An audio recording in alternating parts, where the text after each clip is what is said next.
Hello friends, तो आज के इस वीडियो में हम चैप्टर नंबर 2 बूढ़ी काकी के कुछ क्वेश्चन आंसर्स देखने वाले हैं। में हमने 1 लाइन के आंसर्स देख लिए, इस चैप्टर को पढ़ भी लिया है और आज हम इसके 2-3 वाक्यों के आंसर्स देखने वाले हैं। तो चलिए जल्दी से वीडियो स्टार्ट करते हैं।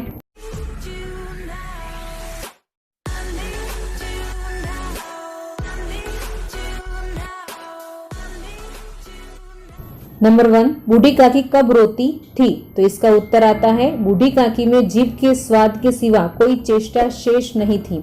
जब घर वाले उनकी इच्छा के विपरीत कोई काम करते, उनके भोजन का समय टल जाता या भोजन की मात्रा कम होती अथवा बाजार से कोई चीज आती और उन्हें न मिलती तो वे रोती थी। तो यहाँ पे आपको चैप्टर में पता है कि जब उनको उनकी इच्छा के विपरीत कोई काम हो, उनको जब भूख लगे तो उनको तुरंत खाना चाहिए था, उनका भोजन का समय टल जाए, यानी अगर 10 बजे खाना खाती है और 12-1 बजे बज जाए तब वो रोती थी। भोजन की मात्रा कम हो तो भी उनको रोना आता था और बाजार से कोई चीज आती थी खाने की चीज, ओके, तो वो न मिलने पर भी वो रोती थी। तो यहाँ पे उनकी जीभ की स्वाद की जो इंद्रिय थी वही काम कर रही थी, इसलिए उनको खाने के प्रति ज्यादा लगाव था और वो न मिलने पर वो ज्यादा रोती थी। नंबर 2, लड़के बूढ़ी काकी को कैसे सताते थे? तो इसका उत्तर आता है, लड़के जब तब बूढ़ी काकी को सताया करते थे। लड़कों में से कोई उन्हें चुटकी काटकर भागता था और कोई उन पर पानी की कुल्ली कर देता था। इस तरह लड़के बूढ़ी काकी को सताते थे।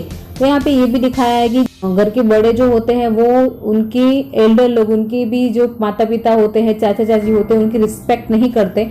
तो घर के जो छोटे बच्चे होते हैं उनके अंदर भी वो भाव आता नहीं है। तो यहाँ पे यही दिखाया है कि बूढ़ी काकी जब बुद्धिराम और उसकी पत्नी जो होती है रूपा, वो बूढ़ी काकी की रिस्पेक्ट नहीं करते, उनको आदर सत्कार नहीं देते, उनका मान सम्मान नहीं रखते, इसलिए बच्चे भी उनके साथ ऐसा ही व्यवहार करते हैं। उनके ऊपर उनको चुटकी काटकर भाग जाते थे या फिर उन पर पानी की कुल्ली कर देते थे, ऐसे उनको सताते रहते थे। नंबर 3, बूढ़ी काकी की कल्पना में पूड़ियों की कैसी तस्वीरें नाचने लगी? तो यहाँ पे इसका उत्तर आता है, बूढ़ी काकी को पूड़ियों और मसालों की सुगंध बेचैन कर रही थी। उनकी कल्पना में लाल लाल फुली फुली और नरम नरम पूड़ियों की तस्वीरें नाचने लगी। जब यहाँ पे बुद्धिराम के बेटे का तिलक का जो फंक्शन होता है, उस वक्त जब खाना बन रहा होता है तो जो पूरी की जो महक आती है, तो उस महक से बूढ़े काकी के दिमाग में ये तस्वीरें घूमने लगती हैं। उनकी कल्पना में पूड़ियों लाल लाल फुली फुली और नरम नरम पूड़ियों की तस्वीरें नाचने लगती है। नंबर 4, थाली में भोजन सजाकर बूढ़ी काकी को खिलाते समय रूपा ने क्या कहा?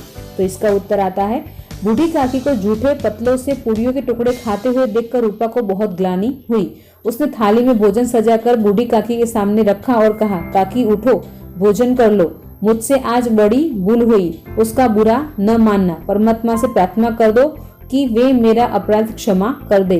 तो यहाँ पे जब रूपा उनको खाने के लिए नहीं देती, उनको कमरे में बंद कर दिया जाता है, तो यहाँ पे जब रूपा ये देखती है कि वो जूठे पतलों में से पूड़ी के टुकड़े चुन चुन कर खा रही है, लोगों के जूठे जो छोड़ दिया है लोगों ने उसमें से खाना ढूंढ कर खा रही है, तो ये देखकर उसको बहुत बुरा लगता है और उसको फील होता है वो चीज़। तो वो झट से जाके जो उनके घर के अंदर जहाँ पे उन्हें खाना रखा था वहां से थाली सजा कर लेकर आती है और आके बूढ़ी काकी को कहती है, काकी उठो, भोजन कर लो।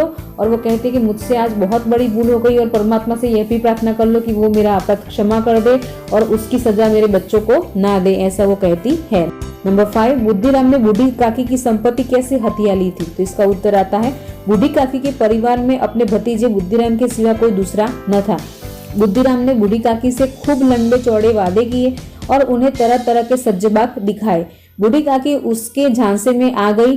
इस तरह बुद्धिराम ने बूढ़ी काकी की संपत्ति हथिया ली। तो यहाँ पे बूढ़ी काकी की फैमिली में बुद्धिराम के अलावा और कोई था ही नहीं। तो इस वजह से क्या होता है कि जब उनके घर में कोई और रहता नहीं है तो बुद्धिराम उनको लंबे चौड़े वादे करते हैं कि मैं आपकी ऐसे सेवा करूंगा, हम साथ में रह सकते हैं, समथिंग एंड उसके अलावा वो सज्जबाग दिखाना यानी झूठे झूठे बड़े बड़े लंबे चौड़े वादे करना, ऐसा इसका अर्थ होता है। तो यहाँ पे बुद्धिराम जो है वो बूढ़ी काकी को ऐसे सज्जबाग दिखाकर उनकी जो सारी संपत्ति थी वो हथिया लेता है और यहाँ पे संपत्ति वो अपने नाम पर कर देता है। उसके बाद वो कभी उनकी रिस्पेक्ट करता ही नहीं है। तो यहाँ पे यही आंसर आता है कि बुद्धिराम ने बूढ़ी काकी के काकी से खूब लंबे चौड़े वादे किए और उनको तरह तरह के सज्जनबाग दिखाकर उनको अपने झांसे में ले लिया और ऐसे उसने अपनी बूढ़ी काकी की संपत्ति हथिया ली।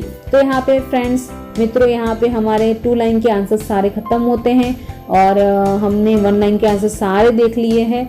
तो आई होप कि आपको ये वीडियो के जरिए पढ़ने में मजा आएगा। एंड अगर आपको पसंद आता है तो वीडियो को लाइक कीजिए एंड कमेंट सेक्शन में ज़रूर लिखिए कि आपको ये वीडियो कैसा लगा।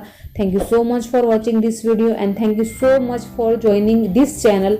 नेक्स्ट वीडियो में मिलेंगे, तब तक टेक केयर, बाय।